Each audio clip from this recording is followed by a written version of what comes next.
এই একটা প্লেটার খাইতে যেয়ে যে একটা অপমান হইছি বলার মতো না। কাছের মানুষ যে এত শয়তান হয় আমার কাছের মানুষগুলোরে না দেখলে আপনারা বুঝতে পারতেন না। আসসালামু আলাইকুম। আমার শত আবেগের একটা জায়গার নাম হইলো এল ক্লাসিকো। 2017 থেকে এটা আমার একটা সেকেন্ড হোম হয়ে গেছিল।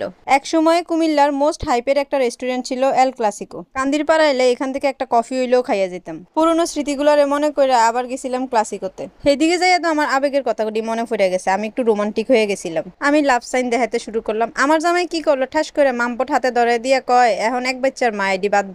খুব কষ্ট পাইছি। পরে আর কি, খাবারগুলো যখন টেবিলে আসা শুরু করলো, সবগুলো আইটেম দেখে কিন্তু আমি মনে মনে অনেক খুশি হয়ে গেছি। দুইজনের জন্য প্লেটারটা ইনাফ ছিল। একটু স্পাইসি ছিল বাট আমার কাছে অনেক ভালো লাগছে। একটা মিট বক্সও ছিল। মিট বক্সটা আমার কাছে সেরা লাগছে। এই একটা মিট বক্স আমরা তিনজন ভাগাভাগি করে খাইছি। পরিমাণটা আলহামদুলিল্লাহ যথেষ্ট ছিল। প্লেটার আর মিট বক্স খাইয়াতে আমি পুরোই লোড হয়ে গেছি। সব শেষে খাইলাম আমার most favourite cold coffee. Cold coffee না খেলে তো খাবারটাই অসম্পূর্ণ থাকা যাব। কুমিল্লার মানুষের কি লোকেশন কই দেবো, থাক তাও একটু কইয়া দেই। কান্দিরপাড় নিউ মার্কেটের অপোজিটে মসজিদ মার্কেটের দ্বিতীয় তলায়।